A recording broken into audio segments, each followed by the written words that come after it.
good for Kingston Heath come back from a 50 the week before against Carnegie South and Post. I think at 200, but I think they were 3 for 6 what I read, and they to get 205 from that position is a great result for Dan Kingston Schwartz Heath. making 71. He's a good bat, and he showed the way and got Kingston Heath into a score that they could defend.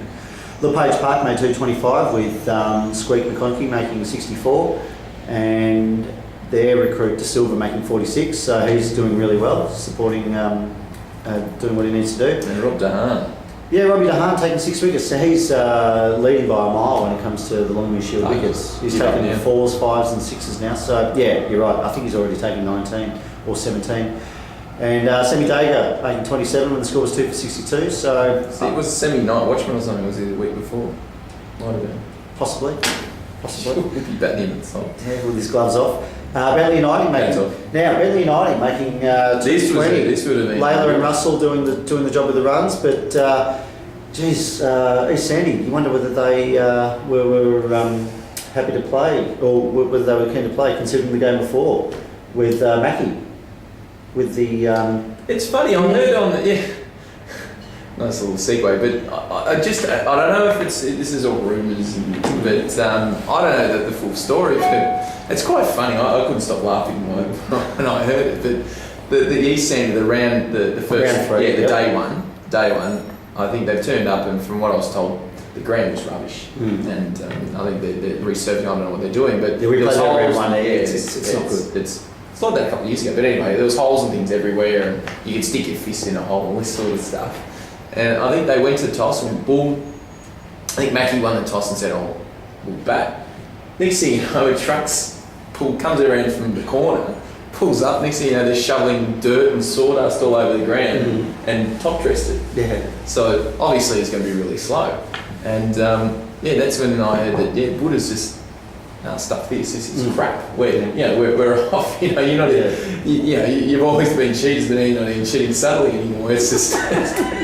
It was the funniest stuff I'd ever heard. And then obviously Buddha's. Everyone's probably shitting something. Buddha wants to go. Let's go. I'm from Mackie, but I don't know what the umpires how they handled it, but it was just gold when I heard that. It was. I don't know whether it was true or not, but. Just to have a truck sitting around in the corner like it just... It was almost on standby, ready to go. You wonder whether they've lost the toss or whether they said won the toss. Yeah, who knows. But so they didn't chase, or whether Bentley Uniting weren't keen to go out there. Look, there's a certain sense, everyone drew, so I'm surprised, I'm surprised East Sandy kept Bentley to 220, considering Bentley's batting attack, but also East Sandy's bowling attack to an extent, because they don't have the they don't have the quality bowlers that they've had in the past. So to keep Bentley Uniting at 220, East Sandy's done really well there. But would have been a tight game. Absolutely. Mackie were defending 159, and Hampton Central were none for 54 before rain called the game off. So got out of jail there, Mackie, with Phil Verrill making 37, not out, and Cotterfield 29.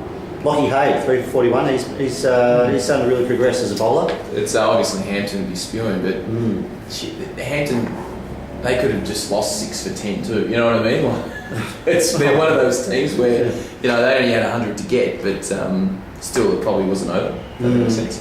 Mackie get another 3 points, and I know they've probably only lost the one game now. So they've definitely recovered after their year from hell last year.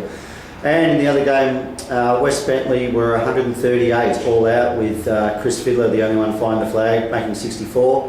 Shelton took another 5 wickets. And in reply, Chelsea Heights were 3 for 71 before rain killed it.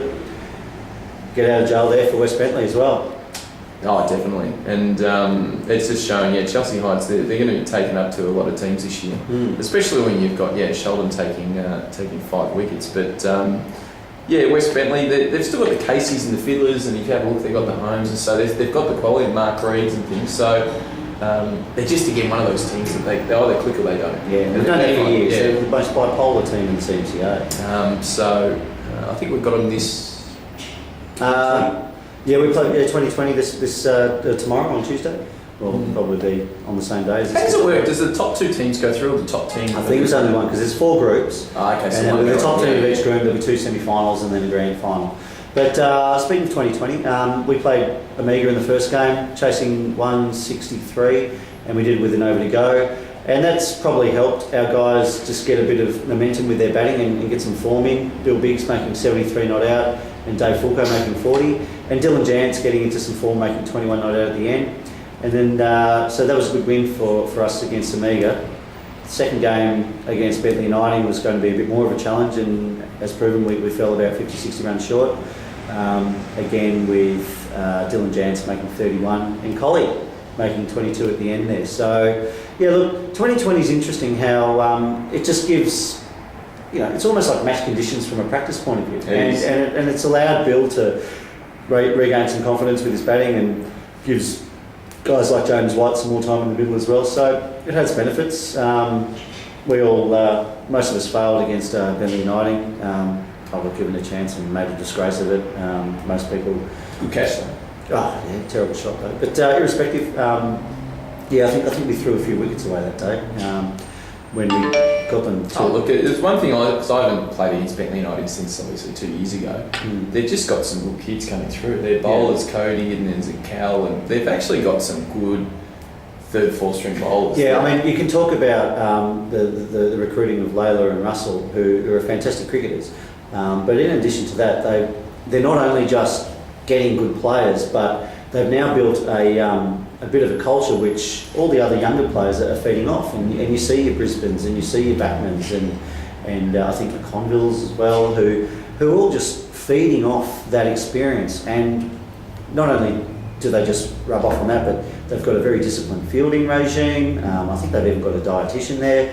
And they haven't lost a game since they came to the club at the start of last season. So, they're just, they're obviously the benchmark and taking it another step, which all clubs need to follow. No, they're good signs. Good signs. Even if a Russell left next year or a Layla left next year, they've got, like you said, they've put the wheels in motion. They've got the kids coming through. Yeah. They look very good. Yeah, look, times are good at Bentley Uniting right now. I mean, they've got the depth, they've got the players, they've got the support. It's a good place to be, as you'd imagine. And obviously, you've got the cash too. Well, I mean, we every club's, I guess, going down that path now. So it's interesting this year that when I first started, going back 12 years, was the year that Fernando and the Brighton Central year, and Tillicratney played and got the flag in '99, 2000. and then it was a bit of a hiatus in terms of people actually going out externally recruiting these people from overseas, and then obviously we did it with Rasby 2 years ago. But if you have a look at most teams now, because Rasby lives with them. There's a guy at LePage. Yeah, that's De Silva. There's a guy at Kingston Heath as well. Mm-hmm. There's a guy, maybe that's at Shiraman. I don't know. Possibly. Was in the Carnegie South. There's Carnegie South. They've also got the English guy as well. So it's actually good. I like it. It makes the competition stronger. And you've got Carnegie South who came up about 2 or 3 years ago, and now they're really competing consistently now.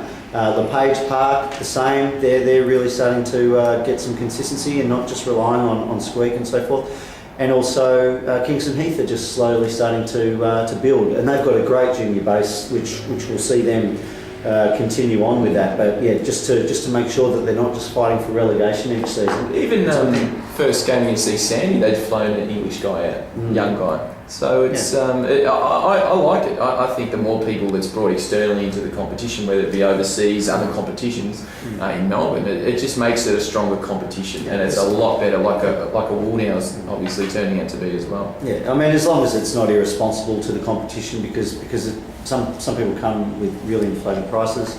As well as making sure that it's sustainable. Well, it's going to set the market rate of what players expect. Well, there are some people out there, if you ask, and they expect, CMC, they pay 5 figures, and it's not the case. It's not reasonable as far as some clubs are concerned. And there was some higher standards set from that point of view. For example, the rumours going around with Compethitos, but when he went to West Bentley. that type of stuff is irresponsible in my opinion. But we're only just park cricket in suburban competition. But irrespective, probably harped on enough about that side of things. But A&A are playing. I think it's Hampton Central this round or West Bentley, one or the other. We're at home? No, the seconds are at home and seconds are playing Amiga. We're away again. Yeah, you're away again. So, anyway. Okay. Bad luck.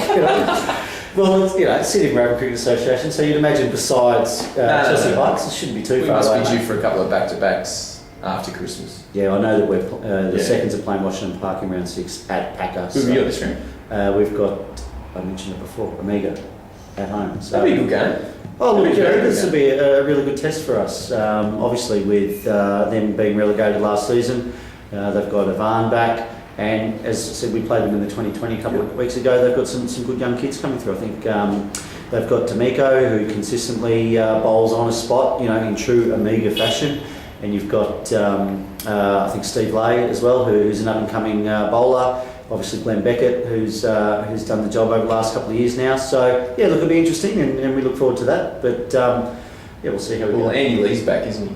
Andy Lee's back, so he'll bring someone down into the twos from a bowling point of view.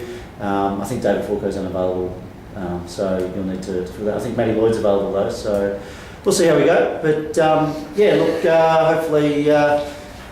and they can get a win on the board for this round and start maintaining that momentum, which was done with a great batting display from Biggsy and Whitey on the weekend. All right. Best of luck. Thank you.